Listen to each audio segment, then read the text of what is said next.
हिमालय सिर्फ पहाड़ नहीं है, यह एशिया की किस्मत तय करने वाली दीवार है। यहाँ युद्ध घोषित नहीं होते, लेकिन हर दिन लड़े जाते हैं। सड़कें हथियार हैं, पानी रणनीति है और चुप्पी सबसे बड़ा दबाव। आप देख रहे हैं हिमालयन चेस बोर्ड, जहाँ भारत और चीन शतरंज खेल रहे हैं और दांव पर है भविष्य।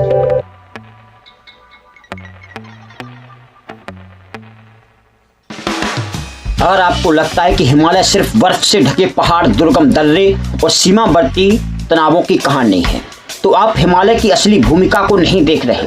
क्योंकि आज के दौर में हिमालय सिर्फ भूगोल नहीं, बल्कि राजनीति, अर्थव्यवस्था, सुरक्षा और भविष्य की शक्ति संरचना का केंद्र बन चुका है। हिमालय अब एक शतरंज की बिसात है। यहाँ हर देश अपनी चाल चल रहा है। कुछ चालें दिखाई देती हैं और कुछ इतनी चुपचाप चलती हैं कि दुनिया को उनके असर का एहसास तब होता है जब बहुत देर हो चुकी होती है। भारत और चीन के बीच चल रही प्रतिस्पर्धा को समझने के लिए सबसे पहले हमें यह समझना होगा कि हिमालय इतना महत्वपूर्ण क्यों है। हिमालय सिर्फ भारत और चीन के बीच की सीमा नहीं है, यह एशिया की जीवन रेखा है। यहीं से वे नदियां निकलती हैं जो करोड़ों लोगों को पानी देती हैं। यहीं से वे रास्ते गुजरते हैं जो दक्षिण एशिया, मध्य एशिया और पूर्वी एशिया को जोड़ते हैं। और यहीं से वह ऊंचाई मिलती है जो सैन्य और राजनीतिक बढ़त तय करती है। इतिहास में हमेशा से ऊंचाई का महत्व रहा है। जिसके पास ऊंचाई होती है उसके पास देखने की क्षमता होती है, नियंत्रण की क्षमता होती है और दबाव बनाने की क्षमता होती है। हिमालय इसी सिद्धांत का सबसे बड़ा उदाहरण है। चीन ने इस सच्चाई को बहुत पहले समझ लिया था। उसने हिमालय को सिर्फ अपनी सुरक्षा की दीवार नहीं माना, बल्कि उसे अपने विस्तार और प्रभाव का माध्यम बना। तिब्बत में सड़कें, रेलवे लाइन, हवाई पट्टियां और विशाल सैन्य ढांचा इसी सोच का नतीजा है। भारत ने लंबे समय तक हिमालय को मुख्य रूप से एक रक्षात्मक मोर्चे के रूप में देखा। भारत की प्राथमिकता थी कि सीमाएं सुरक्षित रहें और किसी भी प्रकार की आक्रामकता को रोका जा सके। लेकिन समय के साथ यह स्पष्ट हो गया कि सिर्फ रक्षा की सोच काफी नहीं है, क्योंकि चीन सिर्फ सैनिक ताकत से खेल नहीं खेल रहा। वह इंफ्रास्ट्रक्चर, इकोनॉमी, डिप्लोमेसी और नैरेटिव सभी को एक साथ इस्तेमाल कर रहा है। यही से हिमालय का रूप बदलता है। यह अब सिर्फ एक प्राकृतिक बाधा नहीं, बल्कि रणनीतिक प्रतिस्पर्धा का मैदान बन जाता है। आज हिमालय में जो सड़क बनती है वह सिर्फ गलियों के चलने के लिए नहीं होती। वह एक तय करती है कि संकट के समय कौन पहले पहुंचेगा, किसके सैनिक जल्दी तैनात होंगे, किसकी आपूर्ति लाइन मजबूत रहेगी। आज हिमालय में जो सुरंग बनती है वह सिर्फ यात्रा को आसान नहीं बनाती, यह मौसम को राजनीति से बाहर कर देती है। यह सुनिश्चित करती है कि बर्फ किसी एक देश की सहयोगी ना बने। आज हिमालय में जो बांध बनता है वह सिर्फ बिजली उत्पादन का साधन नहीं होता, वह पानी के प्रवाह, डेटा नियंत्रण और भविष्य के दबाव का साधन बन सकता है। यही कारण है कि हिमालय में हर निर्माण परियोजना एक राजनीतिक संदेश भी होती है। चीन की रणनीति इस मामले में बहुत स्पष्ट रही है। उसका लक्ष्य है कि हिमालयी क्षेत्र में ऐसी स्थिति बनाना जहां भारत हर कदम पर प्रतिक्रिया देने को मजबूर है, जहां भारत की रणनीतिक स्वतंत्रता सीमित हो जाए। इसके लिए चीन ने कनेक्टिविटी को हथियार बनाया। उसने तिब्बत को अपने कोर से जोड़ने के लिए तेजी से इंफ्रास्ट्रक्चर विकसित किया। रेलवे लाइनें, एक्सप्रेस वे और सैन्य ठिकाने इसका हिस्सा। भारत के लिए एक चेतावनी थी, क्योंकि अगर हिमालय में संतुलन बिगड़ता है तो इसका असर सिर्फ सीमा तक सीमित नहीं रहेगा, इसका असर पूरे दक्षिण एशिया पर पड़ेगा। यहीं से भारत की सोच में बदलाव शुरू होता है। भारत यह समझता है कि हिमालय में केवल सैनिक तैनात पर्याप्त नहीं है, हिमालय में मौजूदगी की स्थायी बनाना होगा। हिमालय को सिर्फ रक्षा नहीं, बल्कि विकास और संपर्क के माध्यम से मजबूत करना होगा। इसका मतलब है कि सीमावर्ती इलाकों में सड़कें, सुरंगें, बिजली, संचार और लोगों का जीवन, क्योंकि जहां लोग रहते हैं वहां जीवन फलता फूलता है, वही संप्रभुता मजबूत होती है। हिमालय इसलिए भी महत्वपूर्ण है क्योंकि यह भारत के लिए एक बफर जोन नहीं, बल्कि एक वेज भी है। यह भारत को मध्य एशिया, पूर्वी एशिया और आगे वैश्विक राजनीति से जोड़ता है। अगर भारत हिमालय में मजबूत है तो भारत की आवाज वैश्विक मंच पर मजबूत होगी। अगर भारत हिमालय में कमजोर है तो भारत की रणनीतिक भूमिका सीमित हो जाएगी। इसलिए आज हिमालय को ट्रांस हिमालयन चेसबोर्ड कहा जा सकता है। यहाँ चालें शोर मचाकर नहीं चलती, यहाँ चालें वर्षों की योजना, लंबी सोच और धैर्य के साथ चलती। तो इस वीडियो में हम यह समझने की कोशिश कर रहे हैं कि भारत इस शतरंज की बिसात पर कौन कौन सी चालें चल रहा है, कौन से मोहरे आगे बढ़ाए जा रहे हैं और कैसे भारत धीरे धीरे रक्षात्मक खिलाड़ी से रणनीतिक खिलाड़ी में बदल रहा है। यह कहानी सिर्फ वर्तमान की नहीं है, एक कहानी आने वाले दशकों की है। एक कहानी इस बात की है कि हिमालय का भविष्य भारत के भविष्य को कैसे आकार दे। और इसी समझ के साथ हम वीडियो में और आगे बढ़ते हैं। हिमालयी शतरंज की बिसात पर अगर किसी देश ने सबसे पहले लंबी चालें चलनी शुरू की तो वह चीन है। चीन की रणनीति अचानक पैदा नहीं हुई, बल्कि यह दशकों की योजना, धैर्य और सत्ता केंद्रित सोच का परिणाम है। चीन हिमालय को सिर्फ सीमा नहीं मानता, वह हिमालय को अपने रणनीतिक विस्तार का माध्यम मानता।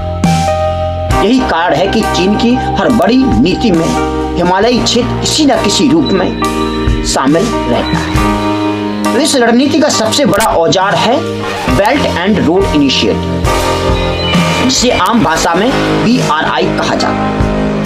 दुनिया के सामने BRI को एक विकास परियोजना के रूप में पेश किया गया। कहा गया कि यह व्यापार बढ़ाएगा, देशों को जोड़ेगा और आर्थिक सहयोग को मजबूत करेगा। लेकिन अगर इस परियोजना को हिमालयी परिप्रेक्ष्य में देखा जाए तो इसकी असली मंशा साफ दिखाई देती। BRI का असली उद्देश्य केवल सड़कें और रेल लाइनें बनाना नहीं है, इसका उद्देश्य है भू राजनीतिक निर्भरता पैदा। चीन जानता है कि सीधे सैन्य टकराव की राह महंगी और जोखिम भरी होगी, इसलिए उसने प्रभाव बनाने के लिए इंफ्रास्ट्रक्चर और कर्ज को हथियार बनाया। नेपाल, पाकिस्तान और मध्य एशिया के देशों में BRI का पैटर्न लगभग एक जैसा दिखाई देता है। पहले कनेक्टिविटी का सपना दिखाया जाता है, फिर बड़े बड़े प्रोजेक्ट्स की घोषणा होती है, उसके बाद भारी खर्च किया जाता है और अंत में इन परियोजनाओं के संचालन और नियंत्रण में चीन की भूमिका स्थायी हो जाती है। हिमालयी क्षेत्र में यह रणनीति और भी संवेदनशील हो जाती है, क्योंकि यहाँ जियोग्राफी ही राजनीति को तय करती है। नेपाल इसका सबसे स्पष्ट उदाहरण है। नेपाल भौगोलिक रूप से भारत और चीन के बीच स्थित है। चीन चाहता है कि नेपाल की आर्थिक और इंफ्रास्ट्रक्चर निर्भरता धीरे धीरे भारत से हटकर चीन की ओर से फैले। इसलिए चीन ने तिब्बत से नेपाल तक रेल लाइन का सपना दिखाया, सड़कों और सुरंगों की योजनाएं सामने रखी। इन सब का उद्देश्य सिर्फ व्यापार नहीं बल्कि रणनीतिक पहुंच है। अगर चीन को नेपाल में गहरी पहुंच मिलती है तो इसका सीधा असर भारत की उत्तरी सीमाओं पर पड़ता है। यह भारत के लिए सिर्फ एक पड़ोसी देश का सवाल नहीं बल्कि अपनी रणनीतिक गहराई का सवाल बन जाता है। पाकिस्तान के मामले में चीन की रणनीति और भी स्पष्ट है। चाइना पाकिस्तान इकोनॉमिक कॉरिडोर या CPEC BRI का सबसे महत्वाकांक्षी प्रोजेक्ट है। कौन? CPEC सिर्फ एक आर्थिक गलियारा नहीं है, यह भारत के लिए एक रणनीतिक चुनौती है, क्योंकि यह परियोजना पाकिस्तान अधिकृत कश्मीर से होकर गुजरती है और यह भारत की संप्रभुता से सीधी टकराती है। इसके साथ ही CPEC चीन को अरब सागर तक सीधी पहुंच देता है। इसका मतलब है कि चीन सिर्फ हिमालय में नहीं बल्कि हिंद महासागर में भी अपनी उपस्थिति मजबूत कर रहा है। हिमालयी दृष्टि से देखें तो CPEC भारत के लिए दोहरी चुनौती पैदा करता है। उत्तर में दबाव और दक्षिण में समुद्री प्रतिस्पर्धा। मध्य एशिया में भी चीन ने BRI के जरिए तेजी से अपनी पकड़ बनाई है। सड़कों, रेलवे और ऊर्जा परियोजनाओं के माध्यम से चीन ने इन देशों को अपने आर्थिक तंत्र से जोड़ लिया है। इसका असर यह होता है कि भारत के लिए मध्य एशिया तक पहुंच और कठिन हो जाती है। हिमालय यहां एक बार फिर रणनीतिक अवरोध के रूप में उभरता है। चीन की एक और बड़ी चाल है तिब्बत का पूर्ण सैन्य और इंफ्रास्ट्रक्चर एकीकरण। तिब्बत को चीन ने सिर्फ राजनीतिक रूप से नहीं बल्कि भौतिक रूप से भी अपने कोर से जोड़ दिया। रेलवे लाइनों का विस्तार, हाईवे नेटवर्क और हवाई अड्डों का निर्माण इसका हिस्सा है।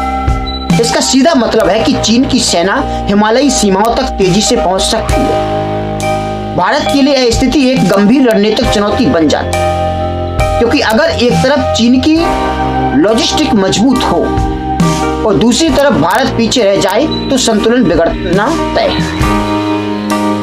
यही कारण है कि भारत ने BRI का खुलकर विरोध किया।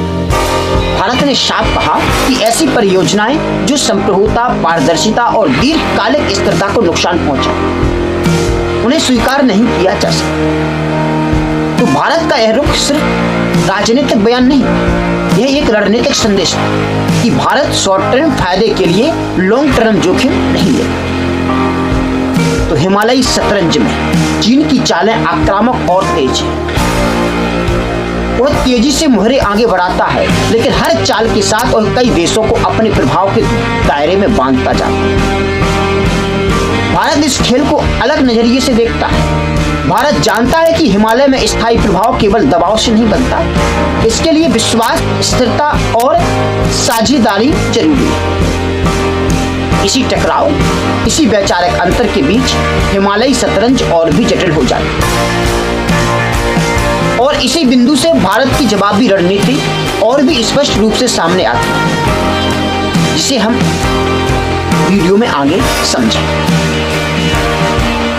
तो हिमालयी शतरंज की विषाद पर अगर भारत ने किसी एक क्षेत्र में सबसे बड़ा और सबसे ठोस काउंटर मूव खेला है तो वह है इंफ्रास्ट्रक्चर। लंबे समय तक भारत की सबसे बड़ी कमजोरी यही मानी जाती है कि सीमावर्ती इलाकों में उसकी पहुंच सीमित। सैनिक मौजूद हैं, लेकिन उनके पीछे की सप्लाई लाइन कमजोर है, सड़कें खराब हैं, मौसम पर निर्भरता ज्यादा है और लॉजिस्टिक धीमी है। चीन ने इसी कमजोरी को अपनी रणनीति की बुनियाद बनाया। उसने तिब्बत में पहले इंफ्रास्ट्रक्चर खड़ा किया, फिर उसी इंफ्रास्ट्रक्चर के भरोसे तेज सैन्य मोबिलाइजेशन की क्षमता हासिल कर ली।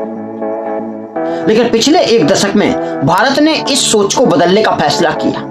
अब भारत यह मानने लगा कि हिमालय में केवल सैनिक भेजना पर्याप्त नहीं है, सैनिकों को टिकाऊ सपोर्ट चाहिए और वह सपोर्ट इंफ्रास्ट्रक्चर से आता है। यहीं से भारत की इंफ्रास्ट्रक्चर स्ट्रेटजी शुरू होती है। सबसे पहले बात करते हैं सड़कों की। बॉर्डर रोड ऑर्गेनाइजेशन यानी BRO को नई भूमिका दी गई।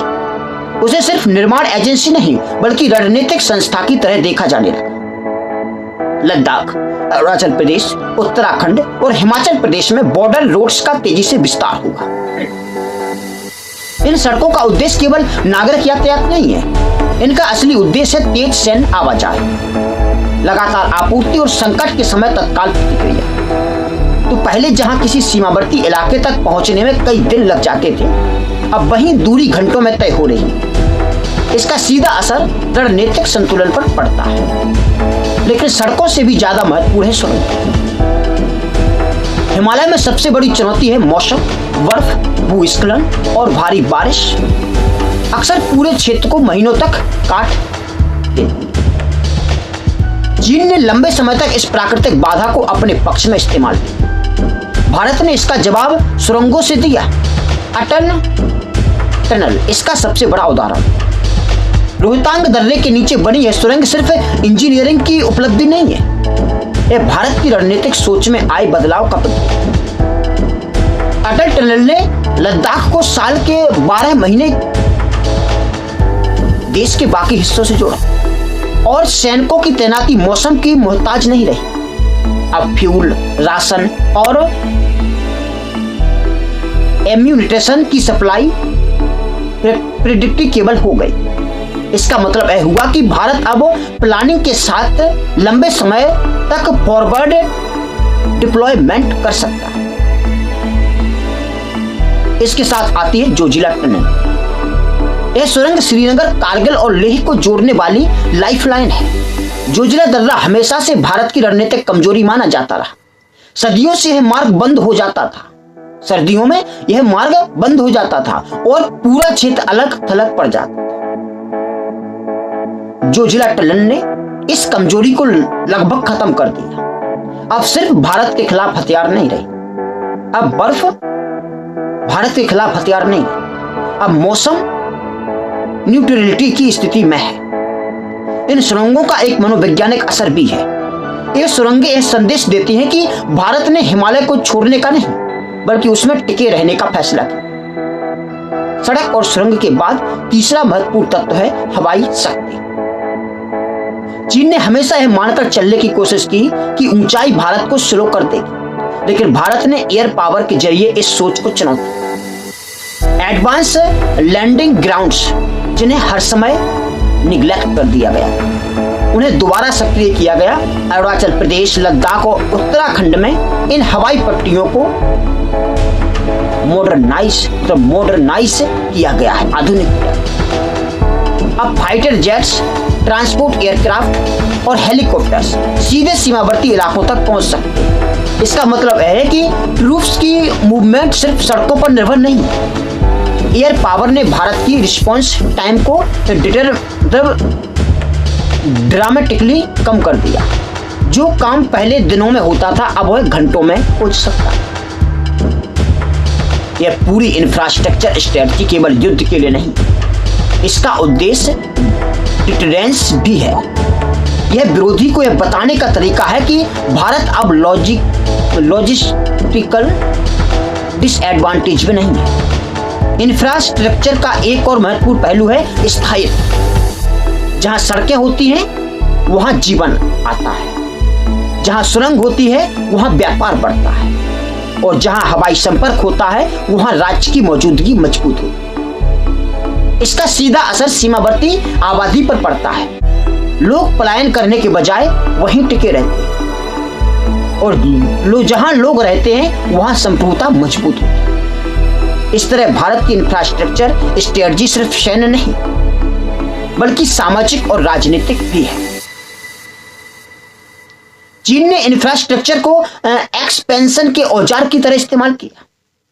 भारत इंफ्रास्ट्रक्चर को स्टेबिलिटी के औजार की तरह इस्तेमाल कर रहा है। यही दोनों देशों की सोच में मूल अंतर है।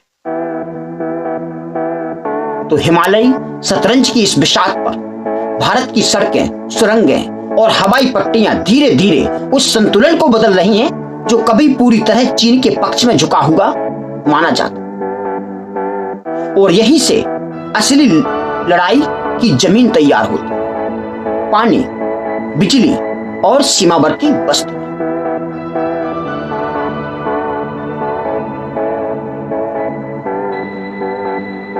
हिमालयी शतरंज की बिसात पर अब तक हमने सड़कों, सुरंगों और हवाई शक्ति की बात, लेकिन अगर पूछा जाए कि हिमालय में सबसे शक्तिशाली और सबसे खतरनाक हथियार क्या है, तो उसका जवाब होगा पानी। बंदूकें डर पैदा करती हैं, सड़कें पहुंच देती हैं, लेकिन पानी नियंत्रण देता है, और भविष्य की राजनीति में नियंत्रण ही असली शक्ति होती है। हिमालय को अक्सर एशिया का वाटर टावर कहा जाता है। यह कोई काव्यात्मक उपमा नहीं बल्कि एक कठोर भू राजनीतिक सच्चाई है। इसी हिमालय से निकलती है ब्रह्मपुत्र, सतलज, अलकनंदा, सिंधु और दर्जनों अन्य नदियां जो करोड़ों लोगों के जीवन का आधार है।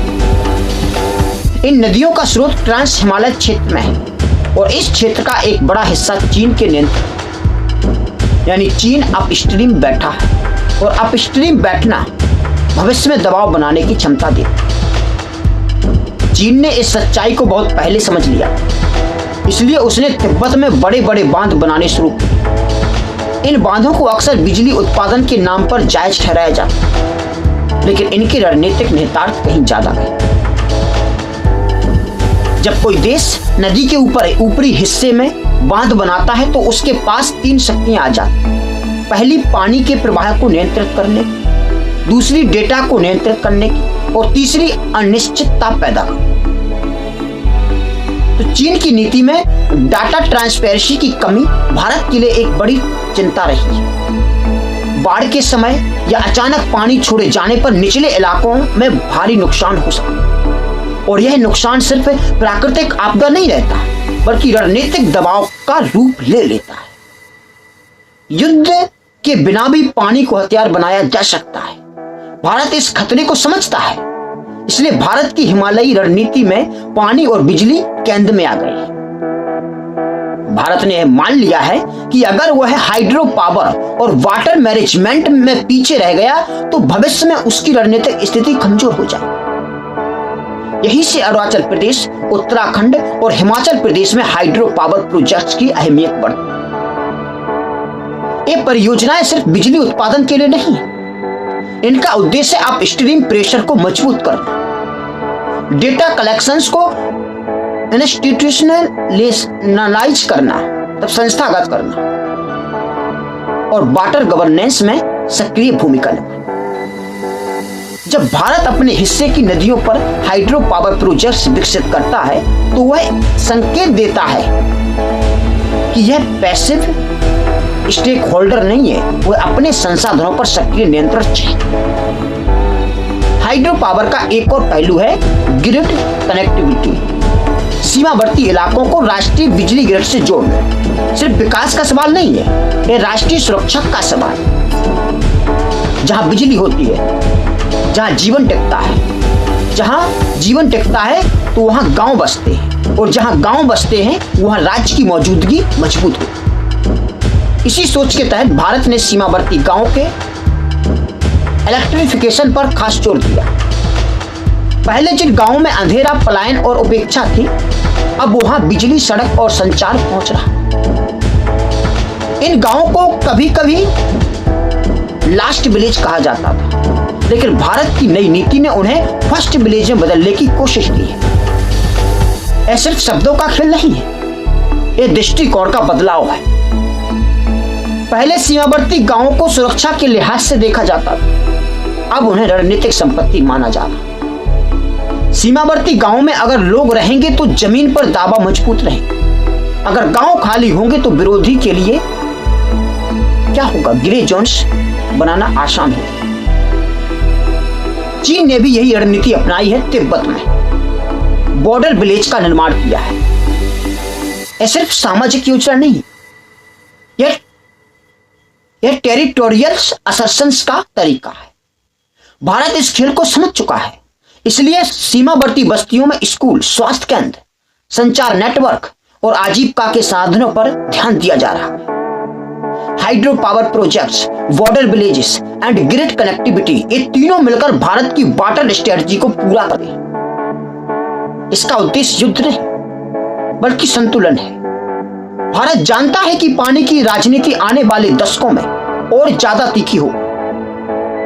क्लाइमेट चेंज, ग्लेशियर मेल्ट और बढ़ती आबादी इस चुनौती को और जटिल बनाएगी। ऐसे में जो देश पानी पर डेटा, ढांचा और नीति के जरिए नियंत्रण रखेगा, वही भविष्य में मजबूत स्थिति में हो। हिमालयी शतरंज की इस चाल में भारत की रणनीति स्पष्ट है। वह पानी को हथियार नहीं बनाना चाहता, लेकिन वह यह भी नहीं चाहता कि पानी उसके खिलाफ हथियार बने। इसी संतुलन, इसी सावधानी और इसी दूरदर्शिता के साथ भारत हिमालय में अपनी उपस्थिति को धीरे धीरे और गहरा करता है। और यही वह आधार है जिस पर भारत की असली बड़ी चाल है। आर्थिक पहुंच, क्षेत्रीय साझेदारी और सॉफ्ट पावर, जिसे हम अगले वीडियो के अगले हिस्से में समझेंगे।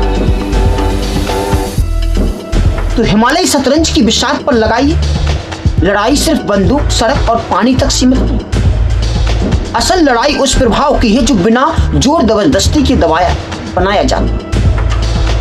यही वह क्षेत्र है जहां भारत और चीन की रणनीतियां सबसे ज्यादा अलग दिखाई देती। चीन का मॉडल है दबाव के जरिए प्रभाव, और भारत का मॉडल है कि विश्वास के जरिए साझेदारी। और यही अंतर हिमालय के पार भारत की रणनीति को परिभाषित करता है। सबसे पहले बात करते हैं व्यापार और आर्थिक पहुंच।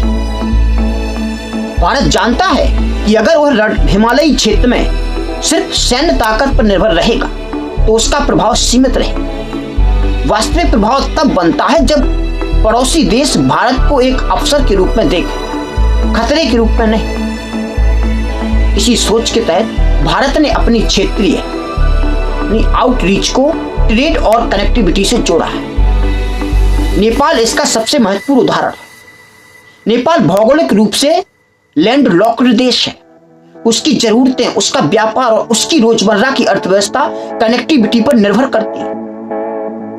भारत ने नेपाल के साथ सड़क परियोजनाएं, क्रॉस बॉर्डर ट्रांसमिशन लाइंस और व्यापारिक रूट्स विकसित किए और इन परियोजनाओं में भारत ने जबरदस्ती नहीं की बल्कि साझेदारी का मॉडल अपनाया। यही फर्क चीन की नीति से अलग करता है। जहां चीन बड़े बड़े कर्ज देकर निर्भरता पैदा करता है, वहीं भारत ग्रांट्स, सॉफ्ट लॉन्स और लोकल कैपेसिटी बिल्डिंग पर जोर देता है। इसका असर यह होता है कि नेपाल जैसे देशों में भारत के प्रति भरोसा बना रहता है। मतभेद होते हैं, राजनीतिक उतार चढ़ाव होते हैं, लेकिन रिश्ता पूरी तरह टूटता नहीं। भूटान के साथ भारत का रिश्ता इस मॉडल का और भी स्पष्ट उदाहरण है। भूटान के लिए हाइड्रो पावर केवल ऊर्जा का स्रोत नहीं बल्कि राष्ट्रीय आय का मुख्य साधन है। भारत और भूटान के बीच हाइड्रो पावर रेवेन्यू शेयरिंग, बराबरी और विश्वास पर आधारित है। भारत ना तो भूटान की नीति तय करता है, ना ही उसकी संप्रभुता पर सवाल उठाता है। यह रिश्ता दिखाता है कि भारत का प्रभाव दबाव से नहीं, सम्मान से बनता है। अब आते हैं एक बेहद महत्वपूर्ण रणनीतिक पहलू पर, चाबहार रूट। तो चाबहार को अक्सर एक पोर्ट प्रोजेक्ट के रूप में देखा जाता है, लेकिन हिमालयी परिप्रेक्ष्य में यह उससे कहीं ज्यादा। चाबहार भारत को अफगानिस्तान और मध्य एशिया तक सीधी पहुंच देता है, बिना पाकिस्तान पर निर्भर हो। यह भारत की रणनीतिक स्वतंत्रता का प्रतीक है। यह रूट, तो इस रूट का महत्व इसलिए भी बढ़ जाता है क्योंकि चीन सीपैक के जरिए पाकिस्तान के माध्यम से अपनी पहुंच बढ़ा रहा है। चाबहार भारत की तरफ से एक जवाब है, एक शांत, कानूनी और सहयोग पर आधारित जवाब। यह परियोजना यह संदेश देती है कि भारत किसी को घेरने की कोशिश नहीं कर रहा, लेकिन वह अपने रास्ते खुद बनाने में सक्षम है। व्यापार और कनेक्टिविटी के साथ साथ भारत की सबसे बड़ी ताकत है सॉफ्ट पावर। सॉफ्ट पावर वो शक्ति होती है जो बिना दबाव के काम करती है, जो दिल और दिमाग दोनों पर असर डालती है। तो हिमालयी क्षेत्र में भारत की सॉफ्ट पावर बहुत गहरी जड़ें रखती है और बौद्ध परंपरा इसका सबसे बड़ा उदाहरण है। नेपाल, भूटान और तिब्बती समुदाय भारत को सिर्फ एक देश नहीं बल्कि सभ्यता के स्रोत के रूप में देखते हैं। बुद्ध की भूमि, बौद्ध शिक्षा और धार्मिक स्थलों का महत्व भारत को एक नैतिक बढ़त देता है, जिसे कोई भी इंफ्रास्ट्रक्चर प्रोजेक्ट्स आसानी से चुनौती नहीं दे सकता। शिक्षा भारत की एक और बड़ी सॉफ्ट पावर है। स्कॉलरशिप्स, कल्चरल एक्सचेंजेस और अंतर्राष्ट्रीय छात्र भारत के साथ एक भावनात्मक रिश्ता बनाते हैं। नालंदा यूनिवर्सिटी जैसे प्रयास सिर्फ शैक्षणिक नहीं है, वे यह संदेश देते हैं कि भारत ज्ञान साझा करने में विश्वास रखता है, ना कि उसे हथियार बनाने। एक और महत्वपूर्ण पहलू है डिजास्टर डिप्लोमेसी। हिमालयी क्षेत्र भूकंप, बाढ़ और लैंडस्लाइड के लिए बेहद संवेदनशील है। जब जब संकट आया है, भारत ने तेजी से मदद पहुंचाई है। नेपाल भूकंप के समय भारत की राहत कार्रवाई सिर्फ मानवीय नहीं थी, यह रणनीतिक भी थी, क्योंकि संकट के समय दिया गया साथ लंबे समय तक याद रखा जाए। चीन भी मदद करता है, लेकिन भारत की मदद में एक स्थानीय समझ और सांस्कृतिक जुड़ाव दिखाई देता है।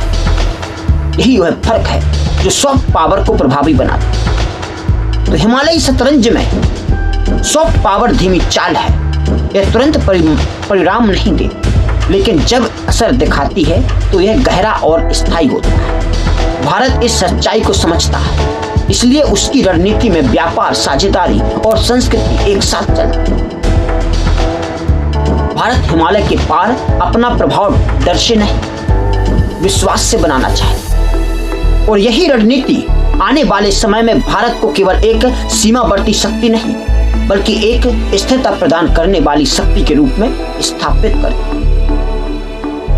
हिमालयी शतरंज की इस बिसात पर भारत की यह चाल शायद सबसे शांत है, लेकिन सबसे दूर तक असर करने वाली। और अब जब सारी चालें सामने आ चुकी हैं, तो समय है इस पूरे खेल के भविष्य को देखने। हिमालयी शतरंज की बिसात पर अब तक हमने हर बड़ी चाल को देखा। चीन की आक्रामक रणनीति, भारत की इंफ्रास्ट्रक्चरल वापसी, पानी और ऊर्जा की राजनीति और सॉफ्ट पावर के जरिए भरोसे का निर्माण। अब सवाल है कि आखिर यह सब मिलकर किस दिशा में जा रहा है और आने वाले वर्षों में हिमालय भारत के लिए क्या भूमिका निभाने वाला। इसका जवाब है कि भारत की लॉन्ग गेम रणनीति। भारत जानता है कि हिमालय में कोई भी संघर्ष शॉर्ट टर्म में तय नहीं होता। यह इलाका धैर्य, लगातार मौजूदगी और संतुलन की मांग करता है। यही कारण है कि भारत की रणनीति ना तो जल्दबाजी वाली है, ना ही केवल प्रतिक्रिया पर आधारित है। तो आने वाले 5 से 10 वर्षों में हिमालयी क्षेत्र में 3 बड़े रुझान साफ दिखाई देते हैं। पहला, सीमावर्ती दबाव बना रहेगा। चीन अपनी सैन्य और इंफ्रास्ट्रक्चरल क्षमताओं को और मजबूत करता रहे। Grey zone transits, patrolling disputes और प्रिडिक्शंस मैनेजमेंट इस दबाव के मुख्य औजार हैं। दूसरा, पानी की राजनीति और तेज होगी। क्लाइमेट चेंज के कारण ग्लेशियर मेल्ट, अनियंत्रित मानसून और एक्सट्रीम इवेंट्स बढ़ेंगे। इससे अपस्ट्रीम्स, डाउनस्ट्रीम्स तनाव और भी जटिल हो जाएगा। तीसरा, इंफ्रास्ट्रक्चर रेस तेज होगी। सड़कें, सुरंग, हवाई पट्टियां और डिजिटल कनेक्टिविटी भविष्य की प्रतिस्पर्धा का केंद्र बने। तो इन तीनों रुझानों के बीच भारत की रणनीति क्या है? भारत का सबसे बड़ा बल यह है कि यह सिर्फ एक मोर्चा पर नहीं खेल रहा। भारत का खेल मल्टी डायमेंशनल है। भारत की लॉन्ग गेम रणनीति 4 स्तंभों पर टिकी है: रोड, ट्रेड, कल्चर और डिप्लोमेसी। सड़कें भारत को फिजिकल प्रेजेंस देती हैं। ट्रेड भारत को इकोनॉमिक रिलेवेंस देती है। कल्चर भारत को सिविलाइजेशनल डेप्थ देता है और डिप्लोमेसी भारत को स्ट्रेटेजिक फ्लेक्सिबिलिटी देती है। तो इन चारों को जोड़कर भारत हिमालय में एक ऐसी मौजूदगी बना रहा है जो केवल सैन्य ताकत पर निर्भर नहीं। भारत यह समझता है कि अगर हिमालयी इलाकों में सिर्फ सेना होगी लेकिन जीवन नहीं होगा तो उपस्थिति अस्थायी रहेगी। इसलिए सीमावर्ती इलाकों में स्कूल, स्वास्थ्य सेवाएं, डिजिटल कनेक्टिविटी और रोजगार के अवसर भारत की रणनीति का हिस्सा हैं। यह विकास केवल आर्थिक नहीं, राजनीतिक भी है, क्योंकि जहां लोग भविष्य देखते हैं वहीं वे टिकते हैं। तो भारत की लॉन्ग गेम का एक और महत्वपूर्ण पहलू है कूटनीतिक संतुलन। भारत ना तो खुले टकराव की राह पर जाना चाहता है, ना ही दबाव में झुकना चाहता है।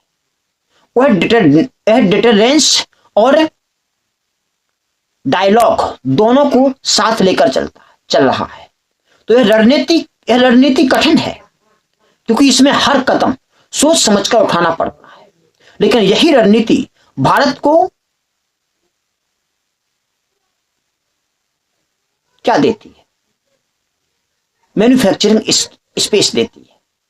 हिमालय के संदर्भ में भारत का सबसे बड़ा लाभ है कि यह अकेला नहीं है। वैश्विक शक्ति संतुलन बदल रहा है और ग्लोबल साउथ की भूमिका बढ़ रही है और भारत को एक रिस्पॉन्सिबल, स्टेबल और बैलेंसिंग पावर के रूप में देखा जा रहा है। इसका असर हिमालयी क्षेत्र पर भी पड़ता है क्योंकि जब भारत मजबूत होता है तो उसके पड़ोसी देशों के पास विकल्प बढ़ते हैं और विकल्प बढ़ना किसी भी एक शक्ति की एकाधिकारवादी सोच को कमजोर करता है। तो चीन इस बदलाव को महसूस करता है। यही कारण है कि हिमालयी क्षेत्र में उसकी गतिविधियां कभी कभी आक्रामकता दिखाई देती हैं, लेकिन भारत की रणनीति पैनिक की नहीं, पेशेंस की है।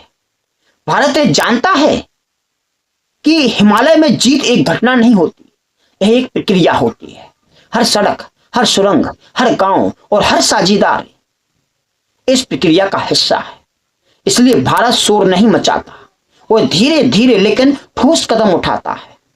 अगर इस पूरी कहानी को एक वाक्य में समझना हो तो कहा जा सकता है कि हिमालय अब भारत के लिए सिर्फ सीमा नहीं रहा, हिमालय अब भारत की सुरक्षा रेखा है, भारत की शक्ति रेखा है और भारत के भविष्य की दिशा तय करने वाला क्षेत्र है। तो इस ट्रांस हिमालय चेस बोर्ड में भारत अब डिफेंसिव खिलाड़ी नहीं है और चालें चल रहा है और संतुलन बना रहा है और वह सुनिश्चित कर रहा है कि उसका भविष्य किसी और की रणनीति से तय ना हो। यही भारत की लॉन्ग गेम है, धीमी, संयमित लेकिन दूर तक असर करने वाली। और यही इस पूरी वीडियो का निष्कर्ष है कि हिमालय की कहानी आज की नहीं, कल की भी है। बने रहिए तर्क भारत के साथ। जय हिंद, वंदे।